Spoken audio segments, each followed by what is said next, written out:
কেউ কথা রাখেনি, কবি সুনীল গঙ্গোপাধ্যায়। কেউ কথা রাখেনি, ৩৩ বছর কাটল, কেউ কথা রাখেনি। ছেলেবেলায় এক বৈষ্ণবী তার আগমনী গান হঠাৎ থামিয়ে বলেছিল, শুক্লা দ্বাদশীর দিন অন্তরাটুকু শুনিয়ে যাবে।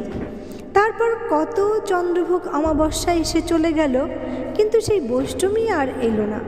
25 বছর প্রতীক্ষায় আছি। মামা বাড়ির মাঝি নাদের আলী বলেছিল, বড় হও দাদা ঠাকুর, তোমাকে আমি 3 প্রহরের বিল দেখাতে নিয়ে যাব, যেখানে পদ্মফুলের মাথায় সাপ আর ভ্রমর খেলা করে। নাদের আলী, আমি আর কত বড় হব? আমার মাথা এই ঘরের ছাদ ফুঁড়ে আকাশ স্পর্শ করলে তারপর তুমি আমায় 3 প্রহরের বিল দেখাবে? একটাও রয়্যাল গুলি কিনতে পারিনি কখনো। লাঠি লজেন্স দেখিয়ে দেখিয়ে চুষেছে লস্কর বাড়ির ছেলেরা। ভিখারির মতন চৌধুরীদের গেটে দাঁড়িয়ে দেখেছি ভিতরে রাস উৎসব। অবিরল রঙের ধারার মধ্যে সুবর্ণ কঙ্কন পরা ফর্সা রমণীরা কত রকম আমোদে হেসেছে। আমার দিকে তারা ফিরেও চায়নি। বাবা আমার কাঁধ ছুঁয়ে বলেছিলেন, দেখিস একদিন আমরাও।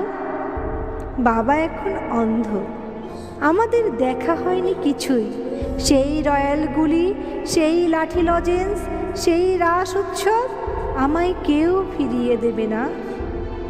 বুকের মধ্যে সুগন্ধি রুমাল রেখে বরুণা বলেছিল, যেদিন আমায় সত্যিকারের ভালোবাসবে সেদিন আমার বুকেও এরকম আতরের গন্ধ হবে। ভালোবাসার জন্য আমি হাতের মুঠোয় প্রাণ নিয়েছি, দুরন্ত ষাঁড়ের চোখে বেঁধেছি লাল কাপড়, বিশ্ব সংসার তন্ন তন্ন করে খুঁজে এনেছি 108টা নীল পদ্ম, তবু কথা রাখিনি বরুণা। এখনও তার বুকে শুধুই মাংসের গন্ধ, এখনও সে যে কোনো নারী। কেউ কথা রাখে না, 33 বছর কাটল, কেউ কথা রাখে না।